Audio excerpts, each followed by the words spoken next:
Not get the virus. I'm Bruce Rader. It will be a tournament unlike any other. 68 college basketball teams from around the country have gathered in the Indianapolis area with hopes of being able to play in this week's NCAAs. After winning the MEAC tournament last Saturday, the Spartans immediately left for Indiana, where they have been virtually locked down in their hotel. Craig Loper has that story.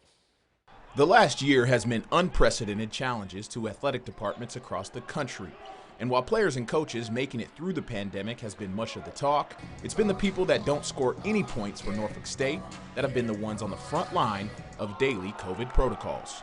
Oh, it's so different. I think most of it has been, the basic stuff, of course, has been, you know, always masking and, increased cleaning protocols. Most of these kids really did a good job of getting used to it, getting used to the routines, but it was the level of awareness of COVID on a daily basis is through the roof. All through the winter sports season, up through the MEAC tournament, COVID tests were being administered in-house by the NSU training staff, easily the process that consumed the most time and energy. We're running about 400 tests a week. In addition to, their regular duties of rehab and taping ankles and things like that. So they had a lot put on them, this year with COVID testing.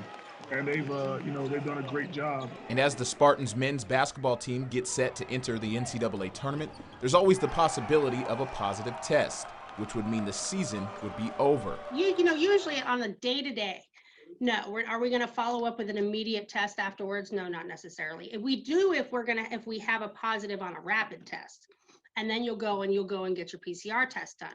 If you test positive on a PCR, more often, that's about a 97, 98% specificity rate. So typically they don't follow those up.